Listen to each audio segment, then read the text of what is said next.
Welcome to Engineering Python. This is a Python programming course for engineers.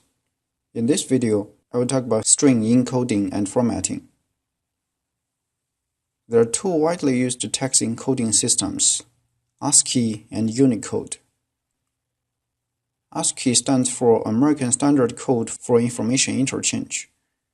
Computers can only understand numbers, so an ASCII code is the numeric representation of a character. Some of them are non-printing characters. ASCII is originally developed based on the English alphabet and encodes only 120 characters.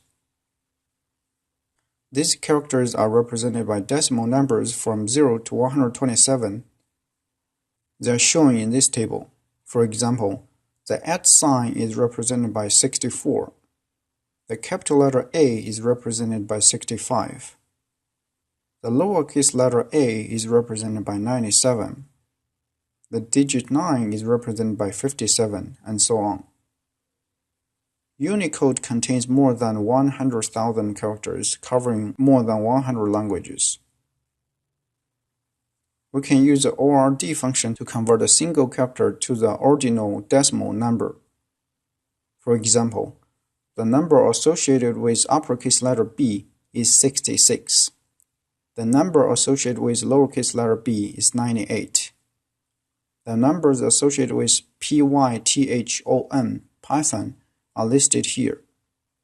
After we get these numbers, we can do some math operations like adding them together. The sum is 642. We can also do the reverse using the chr function, which converts a number to the corresponding character. For example, 67 is converted to the uppercase letter C. 99 is converted to a lowercase letter c. These 6 numbers are converted to 6 characters, Python. If we add these letters together, we are joining them into one word, Python.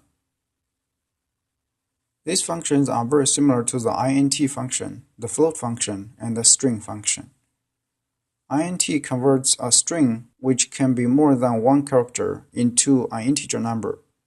The characters in the string must be digit characters from 0 to 9. So the string 12 can be correctly converted to an integer number 12. But the string 12.0 cannot be converted to an integer because it contains a decimal point, which is not a digit. However, we can convert the string 12.0 to a float number using the float function. This statement works. The str function will convert an integer number to a string. This also works on float numbers. Now let's see this program. It converts a user inputted message to the corresponding ASCII code. First, it prompts the user, what is the message? It stores the user's typing into MSG. Next, it prints the encoded message. This message is ended with a space, so the output of the for loop will be shown in the same line. In this for loop, C will take every character of the message. For each character C, we will print the corresponding ordinal number followed by a space. Run this cell. The message is, "Wake up, Neo." This line is from the Matrix movie.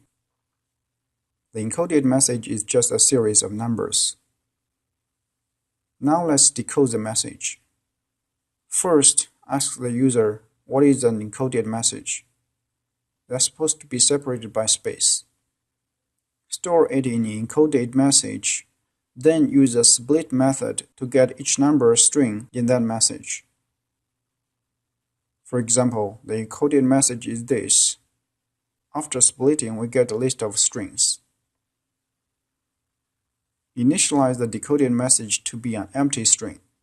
Then use a for loop to go through all the elements in the list codes.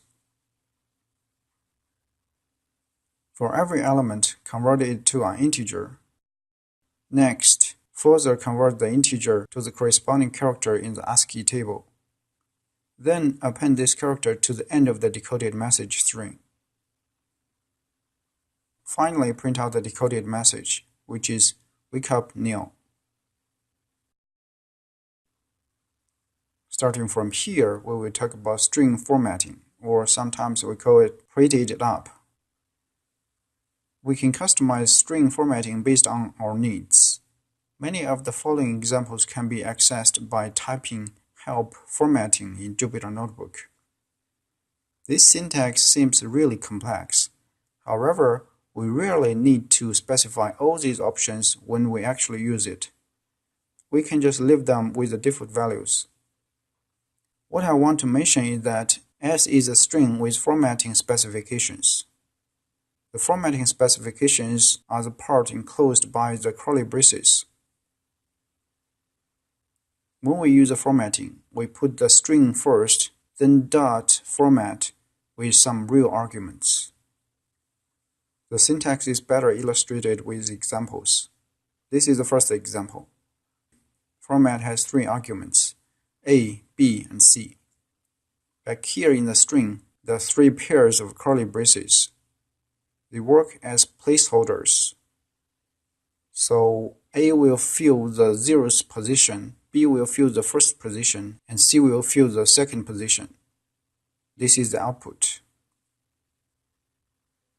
These position indexes can be omitted. For example, we just have 3 pairs of braces without indexes.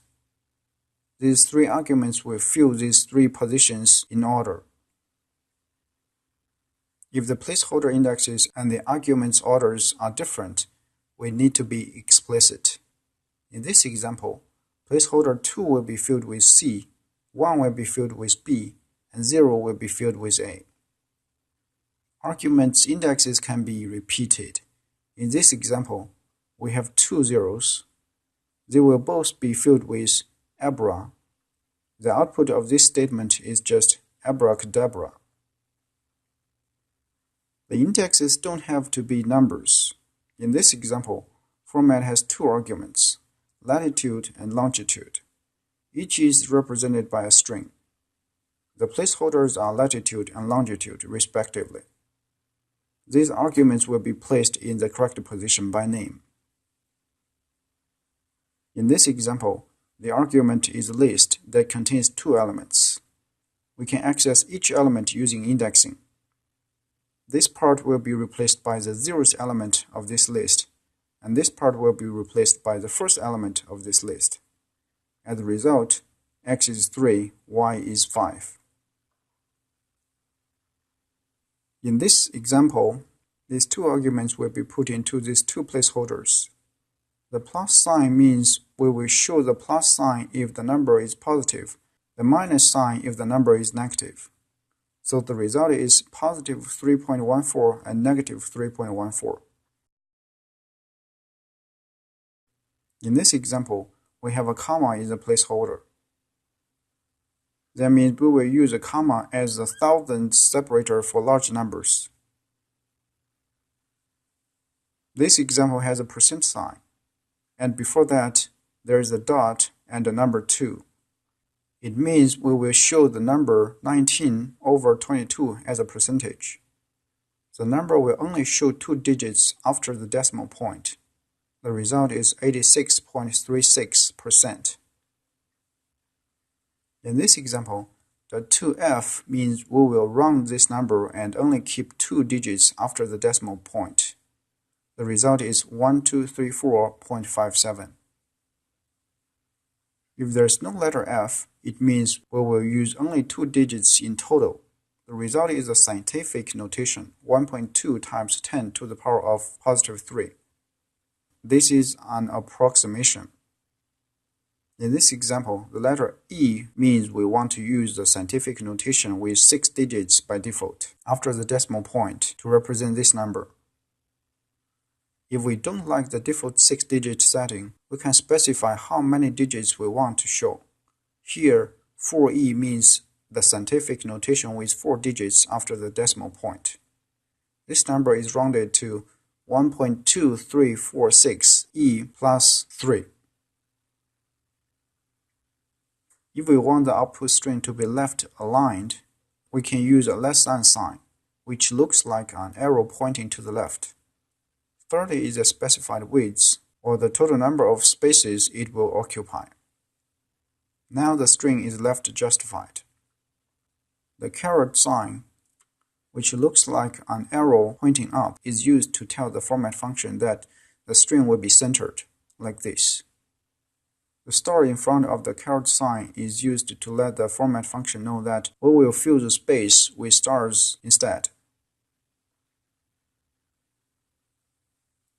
We see that the curly braces are used as a part of the syntax. If we really need to show braces in the output string, we need to use two open or close braces to do this. In this example, we want to show that we define a dictionary. We need to use double open braces and double close braces to enclose the content. This placeholder will be replaced by 10, and this one will be replaced by 20. These are real placeholders. See the output.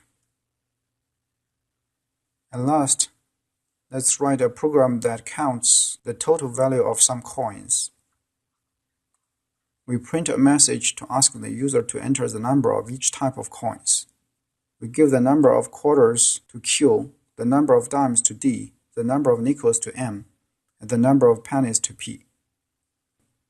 We use this formula to calculate how many cents we have in total. A quarter is 25 cents, a dime is 10 cents, a nickel is 5 cents, and a penny is just 1 cent. Finally, we calculate dollar amount by dividing the total by 100. We show the dollar amount with 2 digits after the decimal points. Run this cell, give it some numbers and see the result. 12 quarters, 1 dime, and 4 pennies. The total is $3.14. Okay, I just talked about the string encoding and formatting in this video. The course materials are available on YouTube and GitHub. You can watch the course videos in sequence. If you like this video, please subscribe and share. I'm Wang. Thanks for watching.